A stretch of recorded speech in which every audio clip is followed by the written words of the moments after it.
2024 সালের জুলাই আগস্টে বাংলাদেশের ছাত্র জনতার আন্দোলনে অংশ নেওয়া নারী বিক্ষোভকারীরা ব্যাপক যৌন ও লিঙ্গভিত্তিক সহিংসতার শিকার হয়েছেন বলে জানিয়েছে জাতিসংঘের মানবাধিকার বিষয়ক হাইকমিশনারের দপ্তর OHCHR। সংস্থাটির এক প্রতিবেদনে বলা হয়, আন্দোলনের সময় নারী ও কিশোরীদের শারীরিক নিপীড়ন, ধর্ষণের হুমকি, জোরপূর্বক স্পর্শ এবং অবমাননাকর ভাষা ব্যবহারের মতো ঘটনা ঘটেছে। এসব সহিংসতা ছিল পরিকল্পিত এবং উদ্দেশ্য ছিল নারীদের আন্দোলন থেকে দূরে রাখা ও ভয় দেখানো।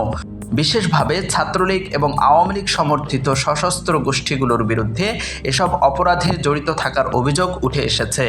প্রতিবেদনটি জানায়, ঢাকা বিশ্ববিদ্যালয়, ইডেন কলেজ সহ দেশের বিভিন্ন স্থানে নারী শিক্ষার্থী ও সাধারণ বিক্ষোভকারী নারীদের ওপর ছাত্রলীগের কর্মীরা হামলা চালায়।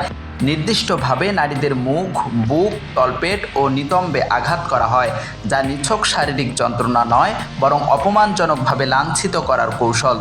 ভুক্তভোগীদের অভিযোগ করার অনীহা, সামাজিক কলঙ্কের ভয় ও নিরাপত্তার অভাবে এসব ঘটনার প্রকৃত পরিসর এখনও অজানা। তবুও OHCHR বিশ্বাস করে, বাস্তবে এ ধরনের সহিংসতার মাত্রা আরও বেশি ছিল।